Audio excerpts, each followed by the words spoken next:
Good evening po. Ay, naman! Naman ka! Nagulay sa lechon pa! Talaga kitang buong kay nakadungog na lechon daw. Char lang. So, unang-una, Jud, nagpasalamat ko sa atong buhay kag Ginoo. So, kay, dili niyo siya posible karon kung wala Jud ang Ginoo, Jud. So, always Jud ako nga ginauna Jud na ginapasalamatan Jud atong buhay nga Dios tungod sa iya unending goodness dili lang sa ako kundi pati na pod sa mga tawo na naa sa palibot sa ako, especially sa akong pamilya.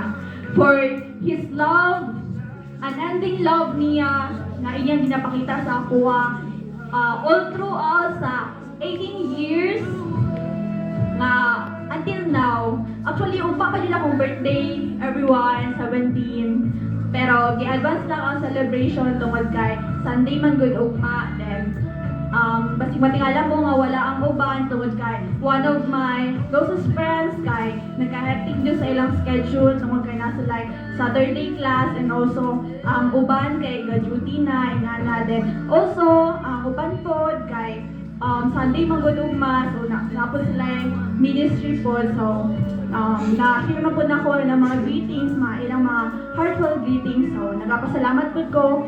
Pero, ginapray dyan ako, Jod, nga sa Ginoo nga, unta, kumpleto, tanan ni sila tungod kay nasayod ko sa effort. Nasayod ko sa effort na iputa sa akong pamilya to make this event possible tungod kay I wouldn't dream of kanang ingani nga celebration doon kay I'm such a simple person, minimalist lang. Dili ko hiligog ka ng materialistic things. Ang ako yung ginayon to pag-ingon na to pag-send na ko sa mga invitations kay your presence is enough. Dili na tungod kay kanang yung presence mo na pinaka-priceless gift of all. Ang effort kanang to make time, dili na siya kanang sayon nga pagabuhaton, lisod kaayo nga mag-ahin of time para sa isa ka buloton. Pero thank you sa tanang tao nga naa dito karon. Nakita jud ako, na-video na ko ang inyong paghigugma sa ako ang inyong constant support sa ako sa inyong consistent jud nga pag-support sa ako since day one. Kung nasayod mo, you are one of the greatest things, greatest gift jud mo ni Lord sa ako So, nagpasalamat jud ko sa Ginoo tungod sa inyo Nagpasalamat ko sa iya tungod kay thank you Lord ani nga mga tawo nga na-address sa ako sa akong kinilan na consistent jud o constant jud ang suporta since day one. Nga wala jud nila gipa-feel sa ako nga dili nimo na kaya. In times nga nanginahanglan ko og kanang cheer, kanang mag-cheer sa ako naani sila, ako mga closest friends, ako mga igagaw. They are always there for me to guide me, to advise me. And also, nagpapasalamat jud ko sa ako ang family, kay Papa, kay Mama, kay Ate, kay Jaja,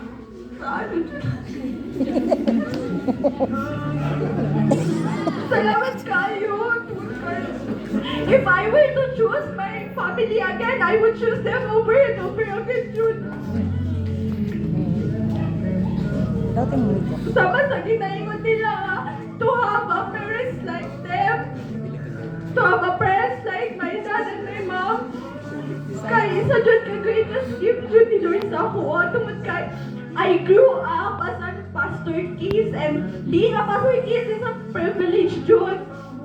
It's a privilege to preach the gospel of God para maging blessing ko tungod sa maging blessing ko sa bisan sa katao tungod kay ako blessed man. That's my purpose in life, Jud. I'm blessed to be a blessing to anyone, and that's why I thank God for using me in times of naamay ang uban mga tao nga nanginahanan sa ako even words lang na siya, even wala di mga material na kinahatag, pero nagpasalamat ko tungod kay makadungog ka sa restaurant. Salamat kaayo tungod kay naara ka sila always for me and sa Kada pong inyo pong pag-reciprocate po sa akong ginahimo. Salamat kaayo po, anak. Salamat kaayo sa Ginoo, sa kay ate, sa kay Kuya John Ray. Actually, they are my second parents, Jude. Spoiled kayo whenever pag-upat kitulo kay gabi kayo na siya. Labi na si Kuya, makagasto dyan siya, Jude. Kaya ako, wala ko'y mabuhan. Magkaon na lang yung buko. Wala ako nag-iwan na palitan mo ni Ana. Salamat kayo sa Ginoo no, tungkol kayo nakita niyo ni ate ang the right one. So after sa akong tipo, kay pamalay na ni guys.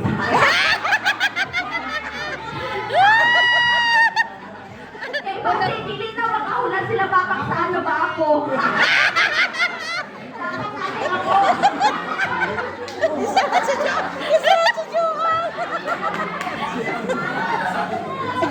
Char, okay. Kidding aside, so thank you kaayo ate ma'am and Kuya John Ray for always there for me as my second parents. And kay Mama Jude, kay Papa, no words can describe Jude how blessed I am to have them, Jude. Sa kong ginabuhi. Hindi Jude na enough ang words para panapasalamatan ako sila always. Although sometimes, yes, I am not a perfect child. But I thank God for them, for always guiding me into the right path. Doon kay, yung sa uban, stricto lagi kayo mong parents, pero I thank God na strict sila. Doon kay, watching kids nowadays, di ba makita ninyo nga, ilang ano, kay nanadyo sa ano nga path. Pero I thank God for my parents, doon kay, they are always there for me. Even, yes, oo, strict sila, Papa. Strict sila, Papa o Mama. Pero that is, dili nga in a way na strict nga to, dili na kanagong, sa talanta na lang mamutang kay dili ko nila payagan. In a way nga kana to guide me into a right path yun nga kana in my decision in life na, especially itong wala ko nakapasa sa USMC, yun na kasi mama nga, saan na lang mali. Yeah, University of Southern Mindanao is my dream university. May thought ka. Ipakutan na lang ko si mama to, di ko sa result, saan na lang malibaw niya. Iya, wala siya na-experience ako kasi okay ra to, kay that is a way of God of redirecting you to the right path. That is not, diligon na nga, a closed door for you. Tungkol kay, that is a redirection of God.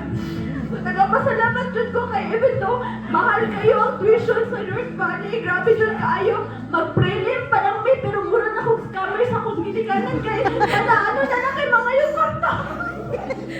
Pangbayad tuition, pangbayad sa libro. Pero, I assure you, maduha nga, kumatong dyan ako ng degree, makuha dyan ako ng RN, registered nurse dyan ni Bon. Student nurse to registered nurse. Okay. This was my childhood dream, June, ever since I was young. And ako manggod, when I put my decision into something, ako dyan kaon sa pang mga struggles o kanang mga mubabag sa akong desisyon, pero kuha ko dyan ako na dyan, hindi dyan ko magpaanap kaon sa mga natira. And, salamat kaayo, always na dyan akong ginikanan tira for always providing me, even though walang-wala na, pero God is so good. Nakain na dyan ka nga, God is so good, no? Tungkol kay, even when there seems to be no way, but God will make a way. Di ba? Amen? Kaya gusto nung tanaw ni mga wala naman yung babagi nga masukan ni Oy. Pero na ang Ginoo nila nga maghatag sa imong solusyon.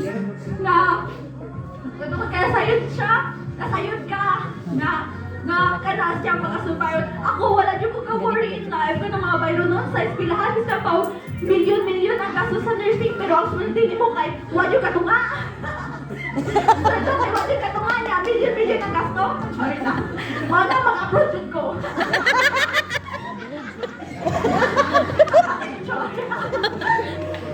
Kasi daan mag-approach ko guys, USR and Judicia Bohol.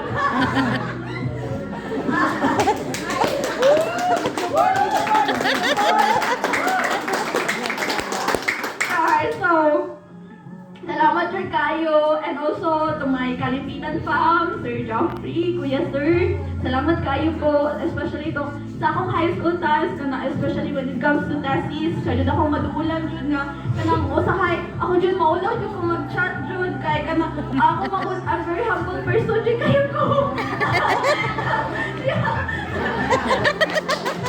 Maulaw dyan ko mag-duul dyan, kaya kanya, mag-ingot na si Ma'am Doris ako ang ipacheck niya sa imong ano ha, kay Sir Joffrey, kay, di pa na ko na siya i-send tayo, kay maulaw lagi ko niya, pagkauma mo, tanapon na si Ma'am Doris nga, usa maingon ni Sir Joffrey, kuya ni mo, ayaw ako ikatubag kayo, ako na mag-i-send. Kaya maulaw man ko. Pero no choice ko, kung nag-i-send gyapon ako, kaya para masagrado.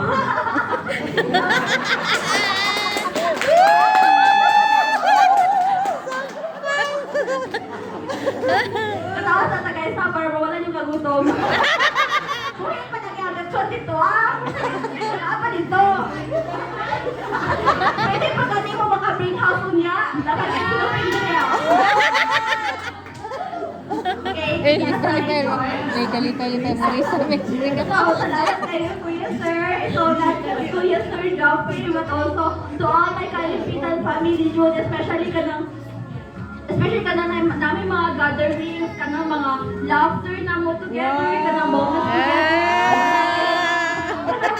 One of the reasons po na to make me ka na go, kanang mahilig po ko sa mga butang nga, kanang ginaano na ko sa ako, iba, laughter is the best medicine, kaya sinagapasalamat yun po doon, kaya even though pa nagsalang may mag-uban, ako mga sa Kalipitan na side, pero worth it kayo mo pag-uban sa nagbuwas agiran na tungkol kayo, kasi mawala dyan yung kasakit sa wala dyan, mawala dyan yung kasakit tungkol kayo, banggang po kayo lang paano, magpawati kayo sa samal dyan.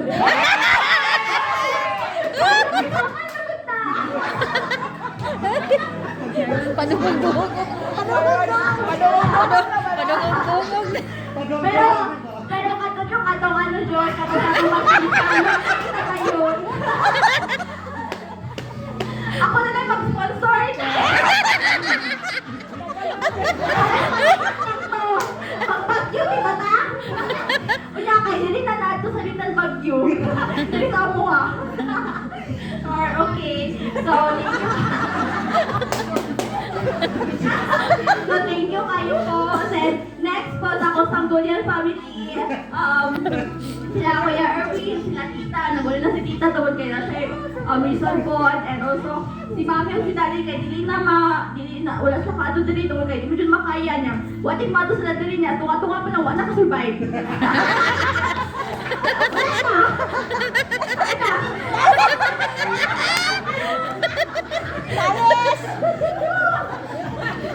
Hala, naging joker na naging opening ko kaya anak ko ni Tatay Richard.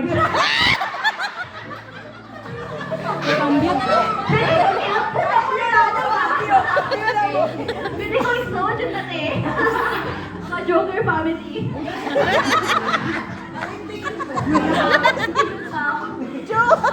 Check out! Okay, so, salamat kayo po, Kuya Erwin. Salamat. Katugay, ginadala si Tita Dira ka makasakit. Char! Ginadala mga baby. So, congratulations also sa inyong family. Takpan na po sa mga size. Takpan na po. Grabe na po makawin ko dahil nakakayo.